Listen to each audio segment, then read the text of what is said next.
Guys, happy Friday. Friday. Here we go. Check on that. Friday.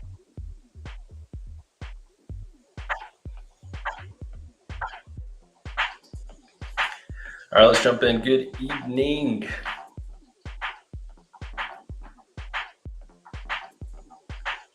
How's everybody doing? Instagram started. I think we're ready to go. All right, welcome to tonight's special edition of Know Your Pharmacist live stream. I'm your host, Dr. Joaquin Acosta, CEO of PharmTrue, and I'm thrilled to guide you through an enlightening journey in the world of healthcare and pharmacy innovation. Tonight, we embark on a voyage to explore the uncharted territories of pharmacy and healthcare. As we delve into each segment, our aim is to connect deeply with each topic, bringing you expert insights and groundbreaking developments.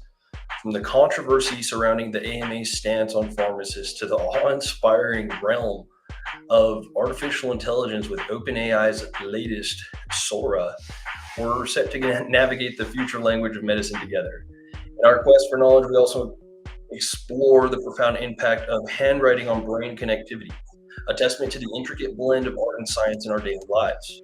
Moreover, we dive into the transformative world of triploid genetics in cannabis, a pioneering step in the evolution of therapeutic solutions. Our community spotlight shines bright on the noble efforts of CODA, celebrating the gift of life through organ transplantation. And in our Men's Health Minute, we address a vital topic often shrouded in silence, the link between low testosterone and dementia risk.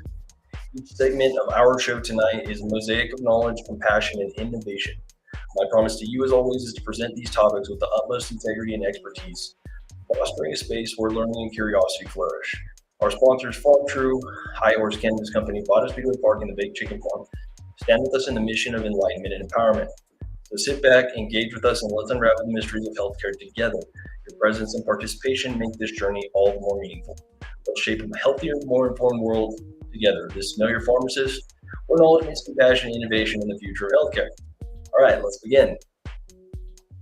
Pharmacist Frontline segment brought to you by PharmTrue. Some interesting stuff in the medical professional world. And I'm surprised I just had seen this, but let me show you right here. So apparently the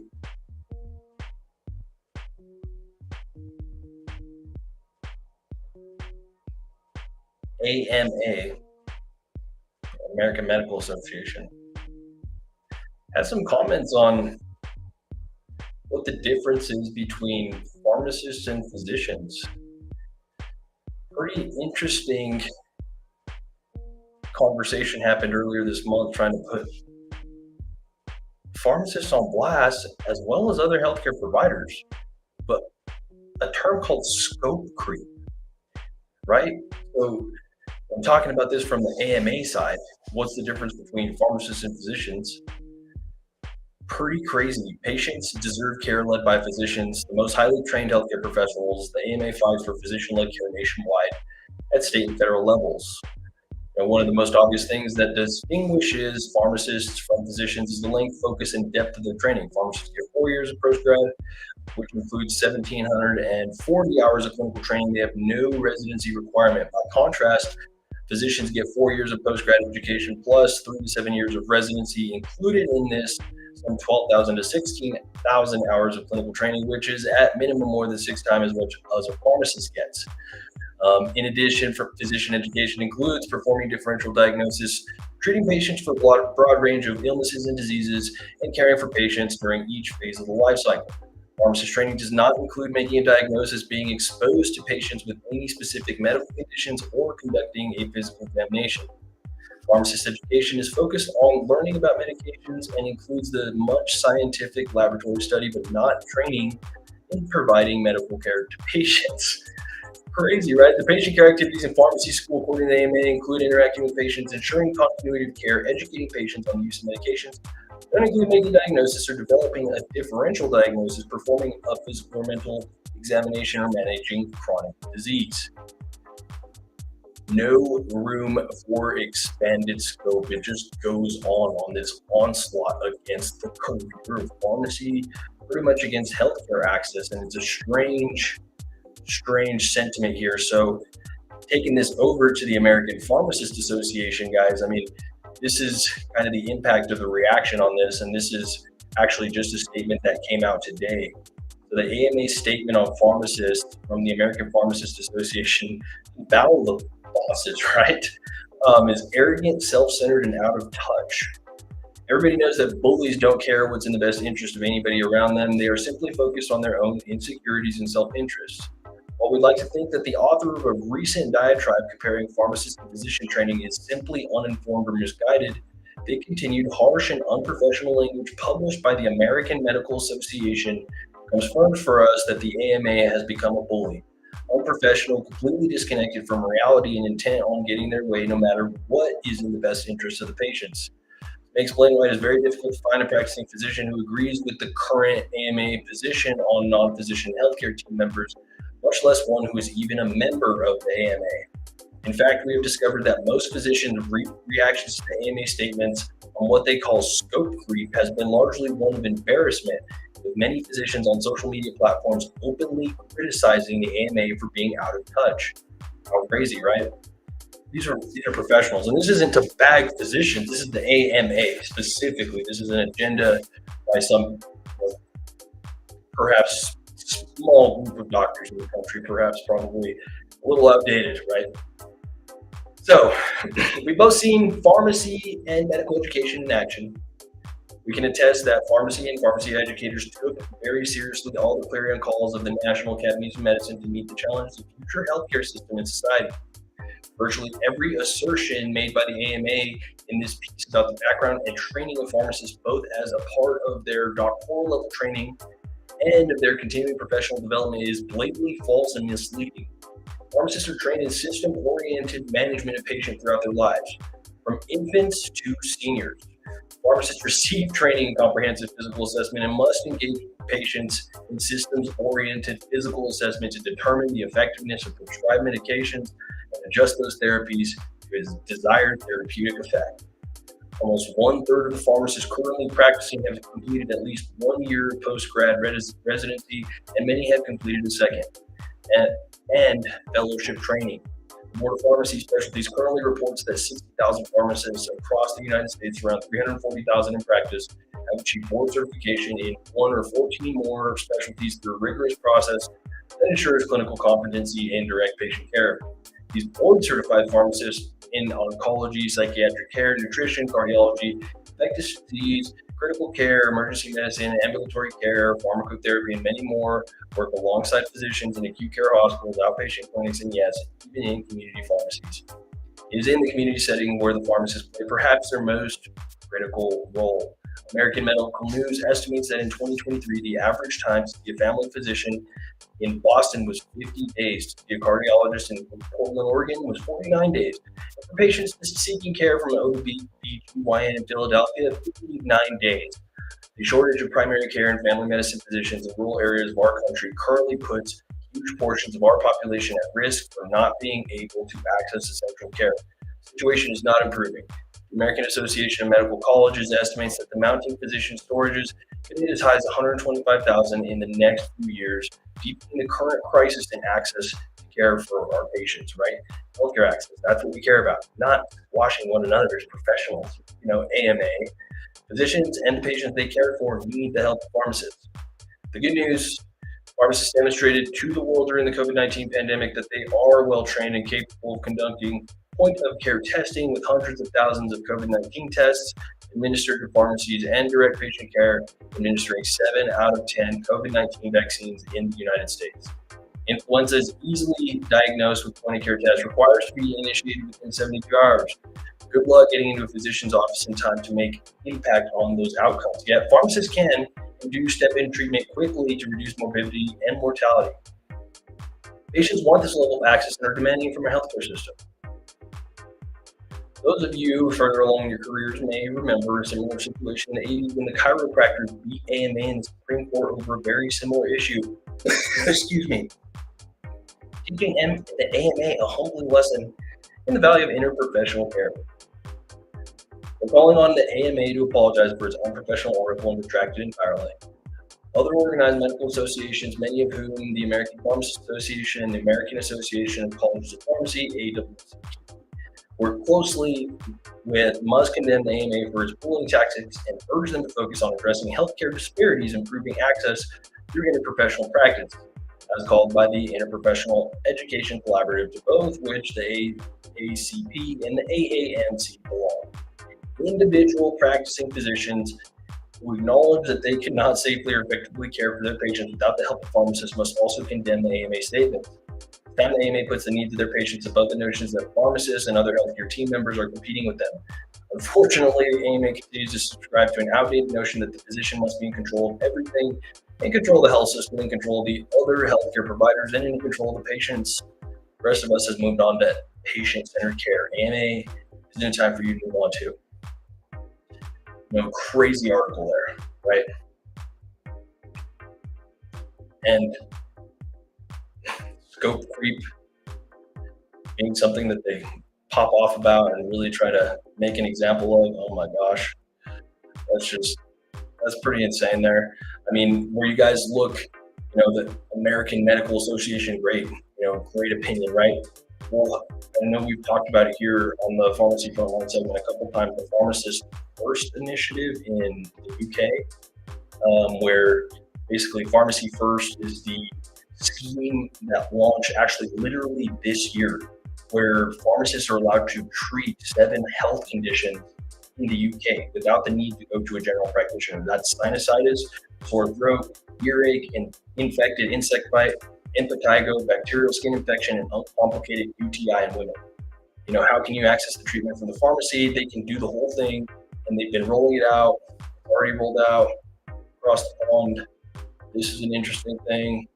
So again, the value of a pharmacist is quite valuable, right? You're looking at healthcare access, you're looking at the lines, the time to see physicians.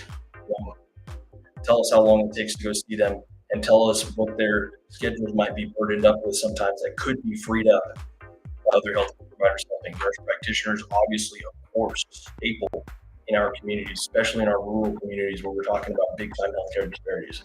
The whole thing is insane from the AMA side. I hope that the AMA somehow ends up having to eat their words on that, but otherwise they'll find out one way or another. That's just an odd stance to just go deep on. But apparently they have an argument against pretty much every single healthcare provider that's not them, right? Nurse practitioners, PAs, anesthetics, optometrists, psychologists, naturopaths, and pharmacists compared. Crazy. So, wild. All right, guys, let's move on. Tech talk. So, who saw this whole new OpenAI Sora AI video maker? Talk about deep fakes. Hola, soy yo, tu piel seca. Necesito algo que nos hace falta. Las ceramidas de CeraVe. CeraVe, desarrollado con dermatólogos, contiene 3 ceramidas esenciales que reponen.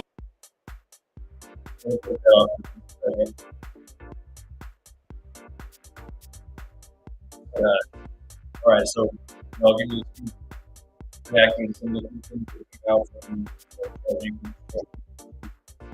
yes, and right. That you might see in a travel video, right? Except it's not real. There is no drone. There is no camera. You can't travel because the video was generated by AI.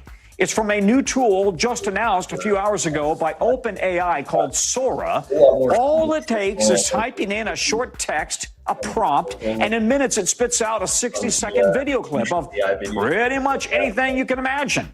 Brian Chung is here to break this all down for us.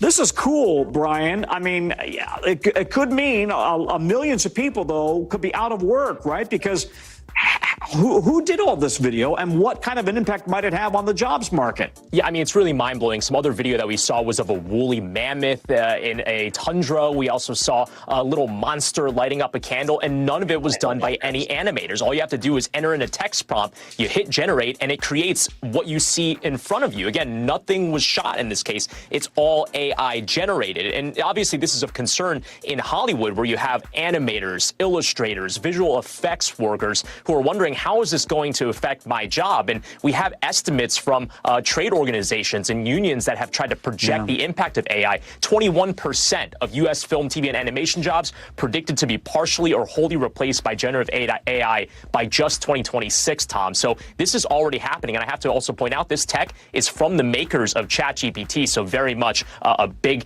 technological jump for that company. Yeah, but scary. I mean, Brian, what if I typed in right now, I want Brian Chung to tell me about the stock markets, and then I want him to walk down the street and buy a Starbucks? You wouldn't need me. Could it do that? It might, and you wouldn't need to do me. But here's the thing. There are some things inside the announcement today that came from OpenAI with regards to the way that they would protect you, for example, using my likeness. So usage policies that they already have in place, the company says, will reject violent or hateful images, sexual content, celebrity likenesses, IP of others. They also say that they're engaging policymakers, educators, and artists as they develop and test this technology, which, by the way, OpenAI tells me they don't plan on releasing to the public anytime soon. But regardless, even if they say that, what we've seen is that in practice, it's hard to stop. The issues with the deepfake porn, for example, with Taylor Swift's likeness, just illustrates how difficult it is to police these things. With video, it's very much an issue. Yeah, and you got to worry about the impact on elections. We're already seeing AI used in fake election campaigns. You got to worry if it's going to get this sophisticated. You can't tell the difference. Where is this headed? I got 10 seconds for you. Yeah, and that's the thing where they're trying to consult, again, policymakers and industry groups. But what that yields in the long run, it remains to be seen. But again, not yet released to the public. But at some point, it very much could be very prevalent in the entertainment industry and beyond, Tom. When we come together, we become a force of nature. Use your World Award Elite MasterCard. Crazy, right? I mean, some videos that were generated, up to 500,000 ones. trees. Yeah, Seeding the change we want to see in the world, priceless. We're back with Today's Style this morning.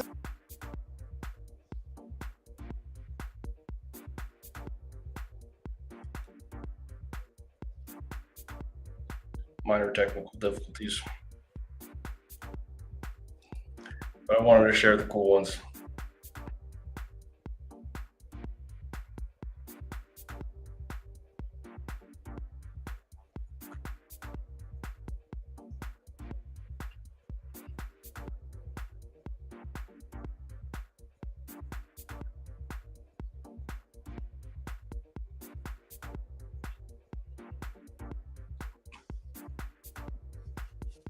Let's see.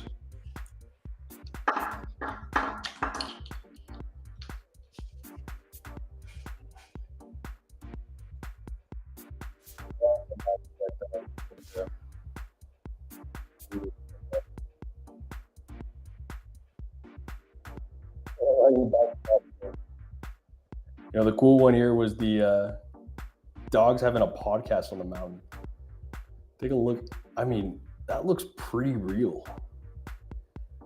Like, this might look a little odd, but the headphones being on them and everything, the fake video AI generated. How crazy. The future gonna be insane. So talk about a cute video though, that's pretty awesome. Imagine getting your dogs having a podcast on a mountain. Looks like a wonderful time. I'm sure these doggos in whatever cyber universe are having a great time. Hilarious. All right, let's move on. Herbal Wellness Corner, to our Enlightenment Hour. We're talking about writing by hand may increase brain connectivity more than typing on a keyboard. Who writes by hand anymore? I mean, it's just kind of talking points for me. Like, you know, as a pharmacist, sure, we take a lot of time writing and scribing down things. You know, maybe write on a whiteboard. I do a lot of typing nowadays.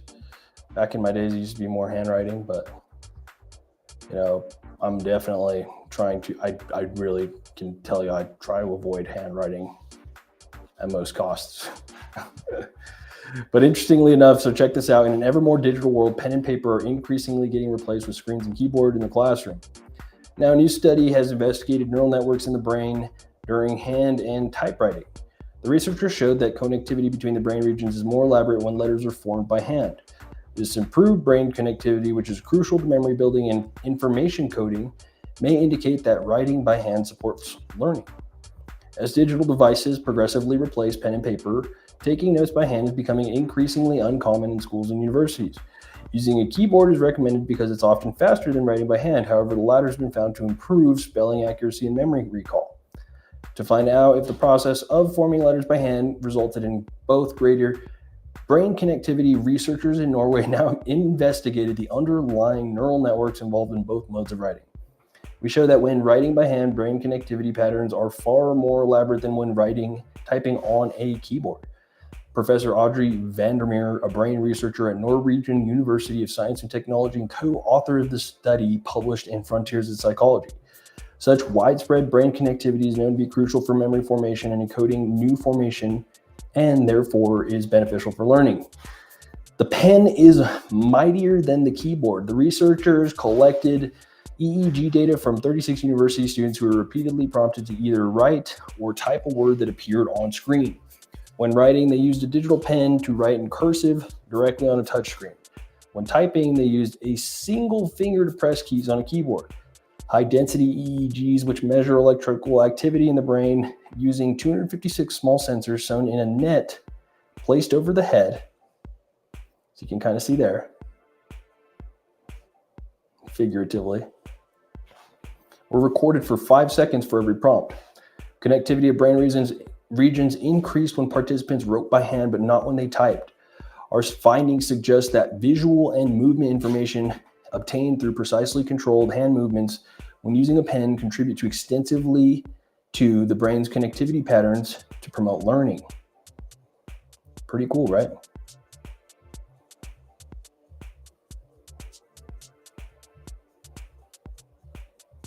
So movement for memory. Although participants use digital pens for handwriting, researchers said that the results are expected to be the same when using a real pen on paper. They've shown that the differences in the brain activity are related to careful forming of the letters when writing by hand while making more use of the senses. Since it's the movement of the fingers carried out when forming the letters that promotes brain connectivity, writing in print is also expected to have similar benefits for learning as cursive writing. On the contrary, the simple movement of hitting a key with the same finger repeatedly is less stimulating for the brain. This explains why children have learned to write and read on a tablet can have difficulty differentiating between letters that are mirror images of each other, such as B and D. They literally haven't felt with their bodies what it feels like to produce the letters. Interesting, right? Balancing act. Findings demonstrate a need to give students the opportunity to use pens rather than having to type during class. Guidelines to ensure that students receive at least a minimum of handwriting instruction could be an adequate step. For example, cursive writing training has been re-implemented in many United States at the beginning of the year. At the same time, it's also important to keep up with continuously developing technological advances, they caution. This include awareness of what way of writing offers more advantages under which circumstances. There is some evidence that students learn more and remember better when taking handwritten lecture notes, while using a computer with a keyboard may be more practical when writing a long text or an essay. So, everybody has a different style of learning, and that could reinforce it one way or another for you. I'm not going to probably be more of a writer after reading that by any means, but I do think it's a good point for contention to say, hey, it definitely makes sense to have handwriting as part of curriculums. You don't want to see that disappear by any means. And just very interesting where you're saying the actual movement of forming the letter, connects whatever else more neural networks in the brain that obviously that other sensory stimulation that's happening on top of everything else is pretty cool. So it's interesting to consider the way of writing. I don't know how you certify one way or another, but so this was an interesting thing coming out of Forbes today. And again, this is, I think, ancient news for those who are, in the ag industry and things like that. But when it comes out to cannabis industry, can triplet genetics be the game changer for the cannabis industry? According to Forbes, we are taking a look. So the cultivation of triploid genetics, very interesting, right? Does anybody have any idea what that is? Super macro of the indica plant trichomes of full THC right here. But the cultivation of triploid genetics could be the same changer for the cannabis industry as it promises to deliver higher THC levels, larger yields, faster growth, and seedless flowers. The application of triploids is not a new concept in ag. Consuming seedless fruit generally enhances the eating experience for most people. Consider bananas, for instance. Bananas lack seeds because the parent banana tree is triploid, even though pollination normally occurs. Typically, species with chromosome set divisible by 2 can produce seeds, while those with uneven sets of chromosome are either sterile or do not produce seeds. So what's triploid cannabis? Cannabis is a diploid plant characterized by having 2 chromosomes. However, certain rare organisms possess multiple chromosomes. In such cases, cannabis plants can naturally develop 3 chromosomes, making them triploids. During cell division, genetic material is copied, with the new cell inheriting the copied chromosomes, while the original cell retains the original set. Treating a cannabis plant with a natural chemical disrupts mitosis while leading to the creation of extra chromosomes without cell division. Consequently, the original diploid cell becomes triploid, or in other cases, tetraploid, 4 chromosomes, pentaploid, 5 chromosomes, and so forth. The phenomenon has, in recent years, piqued the interest of growers who are deliberately breeding triploid cannabis. They typically start with a standard diploid plant, selecting a high-performing clone, and then apply a natural chemical that interferes with the cell division process. The ability to cultivate high-quality cannabis at a faster rate with larger yields may become a game changer for both professional and amateur growers. While the cultivation of triploid cannabis appears to still be a niche in the cannabis space, the method might become widely adopted and normalized, much like in fruit, vegetable industries, and across both commercial and home cultivation settings. Very, very interesting concept there. So I had never thought about that or realized that. I'm sure you've got the nerd OG growers and some of these guys that obviously understand that. I'm sure you got the ag guys that are like, duh, whatever. But this is cool. When you talk about efficiency and things like that, I guarantee people right now are not doing this. So be very interesting to see what, producers start leaning towards finding genetics that are triploid and how that even looks. So pretty cool. Herbal Wellness Corner brought to you by High Horse, guys. Go shop all our great diploid cannabis deals 24/7, 365 in Las Cruces. We've got pre-rolls, 5 for $20 medical, 6 for $30 rec. Some really great local producers. Go check them out. State Line, Hobbs, and Chaparral. In order to find it, just click the link. All right. Community Spotlight brought to you by the Baked Chicken Farm. Bringing out the Coda for Karina Children's Organ Transplant Association, raising $50,000. They're currently at $25,000 of their $50,000 goal. Karina's story: despite facing various challenges throughout my life, I've embraced each experience with a positive spirit. From my early days of learning and growing, continually finding joy in various activities. For over years, I've been a part of cheerleading, celebrated my quinceañera, spent time with horses, and indulged in my love for baking. WWE has been a consistent passion of mine, and through Make-A-Wish, I had the incredible opportunity to event at WWE in Portland and even interviewed Dolph Ziggler. My life journey has led me to the diagnosis of Alström syndrome, which has brought its share of difficulties, including the loss of my vision and hearing. However, I've adapted and persevered, receiving a cochlear implant from one ear and a powerful hearing aid for the other. While managing diabetes, hypothyroidism, and challenges, I maintained a positive outlook. I remained actively engaged in life, enjoying moments like spending time with animals at SeaWorld and maintaining fulfilling friendships. I'm the co-vice president of Best Buddies at Oregon Mountain High School, and I'm also currently running for Homecoming Queen. I come from a Spanish-speaking family and proud first-generation American, fluent in both languages and deeply connected to my Mexican heritage. Will you meet me? A simple hello or hola and handshake can be the start of a new friendship. My name is a gateway to my story, and that's helped shape resilience, happiness, and an unwavering zest for life.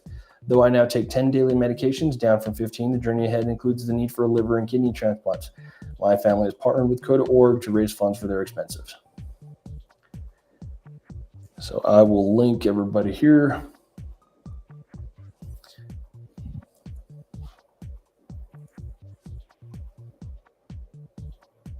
Definitely want to help her get to where she needs to be.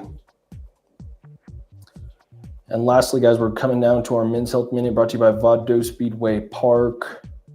Racing season's coming up. Let's talk a little bit. Low testosterone and dementia risk, exploring the research.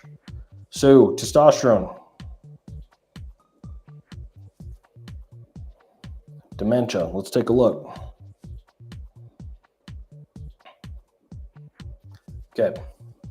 Testosterone is a crucial hormone for the male body. It gives men energy, sex drive, muscle mass, motivation, and overall health. As men age, their testosterone naturally decreases. This is difficult for a lot of men because symptoms of low T include low sex drive, problems having an erection, low sperm count, sleep problems such as insomnia, decrease in muscle size and strength, bone loss, increase in body fat, and depression. A few relevant studies also suggest that low testosterone can increase dementia risk. This article explains the correlation in a simple yet thorough manner. This is called From Talking About Men's Health. So it's a pretty cool little resource here. Anyways, does low testosterone increase dementia risk? Multiple studies found a correlation between low testosterone, dementia, and Alzheimer's. However, if you paid attention in your high school history class, you would know that correlation does not equal causation. So yes, there have been some links between low testosterone and dementia, but many other factors exist.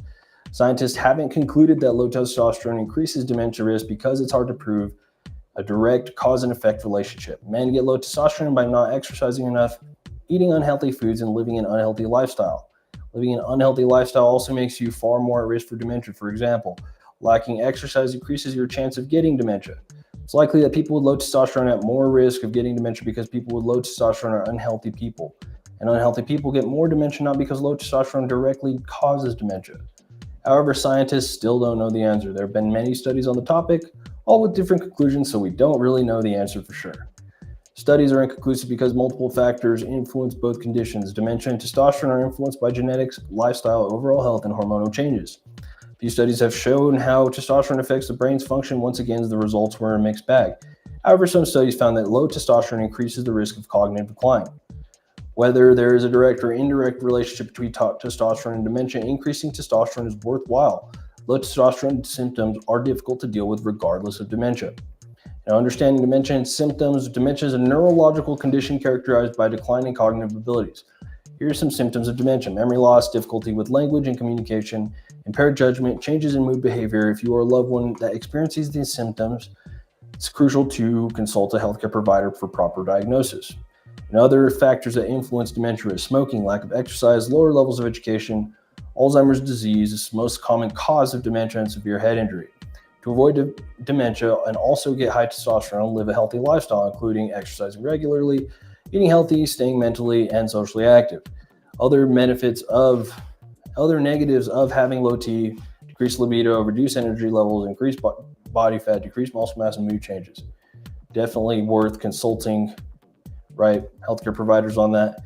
Testosterone replacement therapy, supplements, and then there's also your natural ways: getting enough sleep, exercising regularly, maintaining a healthy weight, managing stress, cutting out testosterone killing things like certain soaps, limiting alcohol and weed consumption, and getting sunlight. You know, if you have to supplement the testosterone, there's no problem with looking at finding a healthy and comfortable level. And that's, you know, absolutely what it's all about at the end of the day, making sure you track your blood work, you know, all that kind of thing. But apparently, you know, it could be soap. And so very, very interesting. And we'll go deep into this on next week and some fun stuff. But guys, I hope everybody has a great weekend. Friday, February 16th, we're going to jump out and jump into Monday, into the weekend.